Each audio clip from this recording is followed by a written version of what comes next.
night of floods. For the first time in our history, the water actually covered the complete goalposts. 2 days of power cuts. Our focus has been securing the electricity stations at Walham and at Castlemead. 7 days without water. Well, everybody's in the same boat, so everybody needs water. We're all struggling, we're all suffering through all this. We look back at 2 weeks into life. Gloucestershire's Severn Sound.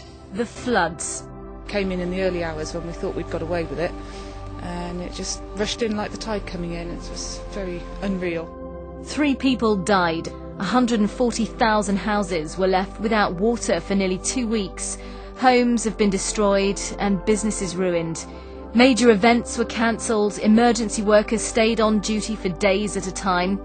Our road network all but shut down. But people went out of their way to help each other. There are a lot of people that I know that are looking after people who live in their streets, trying to do what they can to help people.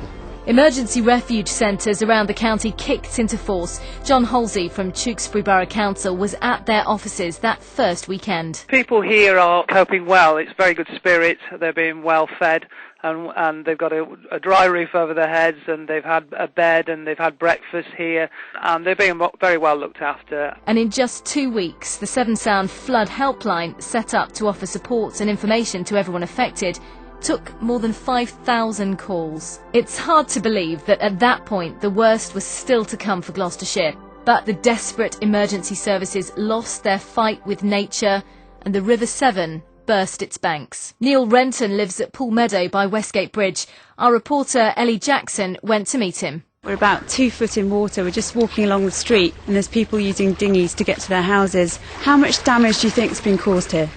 It must be up about 4 or 5 inches inside the house. You can't put a price on it, you know what I mean? This is people's life's work and their homes and that, you know what I mean? Looking back at the floods and the water shortage. This is Gloucestershire's Severn Sound. The floods and water shortage put Gloucestershire into the national and international spotlight. TV crews, newspapers and radio journalists from across the world descended on the county, hungry for the latest information and a good story. Severn Sound even made it onto TV with a feature on More 4 News about how we were helping out. Severn Sound helpline. At the local radio station, they're running a helpline and have been inundated. They're saying, well, I've been to my water bowser down the road, I've been down to my street and there's no water there. I went there last night at 11 o'clock at night, it was empty, it's not been refilled, when will it be refilled? And we have to things are being done as quickly as possible. You know, Severn Trent, for example, are trying to refill them as quickly as they can, but it is a massive operation. It will take time. Rachel, it's Jolena here from Severn Sound.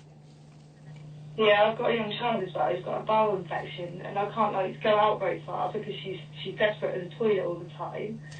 So it's really bad for me at the moment. OK, so not everyone was complimentary about Severn Trent's role in the emergency, but when you consider it was the biggest plan they'd ever had to put into operation, you might say they did a pretty good job. Martin Kane from the company told us what they'd achieved. We've inspected, repaired and brought back into supply a major water treatment works which suffered severe damage during the flooding in just 4 days. We've built nearly 1,000 metres of flood protection around the treatment works. We've recharged the network, having over 1,200 miles of piping, and we've refilled 15 major service reservoirs in the county. We've supplied over 3 million litres of water a day through nearly 100 tankers and 1,487 bowsers, and we've supplied over 13 million bottles of drinking water. Gloucestershire's Severn Sound.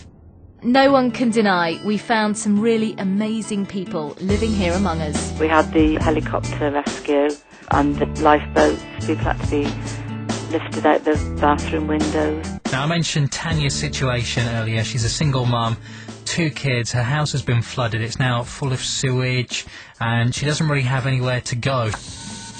Now, Tanya, I did have a guy called Dave call up and offer you some help. He does have a house. Yeah, I had to pull over. It's quite bad. I have his number if you want to give him a call.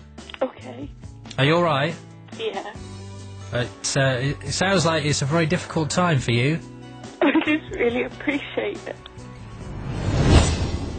People we spoke to during the crisis had nothing but praise for all those who helped Gloucestershire get back to normality. I'd like to say a big thank you for the people who work for Severn Trent. The actual grassroots workers have done well. I've got a neighbour who's been working 15 hours a day, no days off. Certainly the emergency services, those who've organised it all, particularly those who managed to prevent the water getting into the electricity substation here at Walham, a very big thank you to all those who worked so hard. Severn Sound. To help out everyone, so everyone can get a bit of water at least in each house.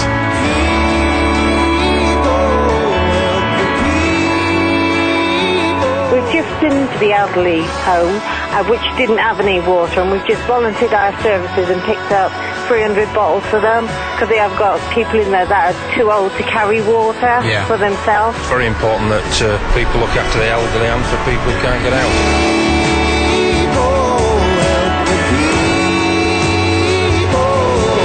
News every half hour, updates every 10 minutes. This is Gloucestershire's Severn Sound.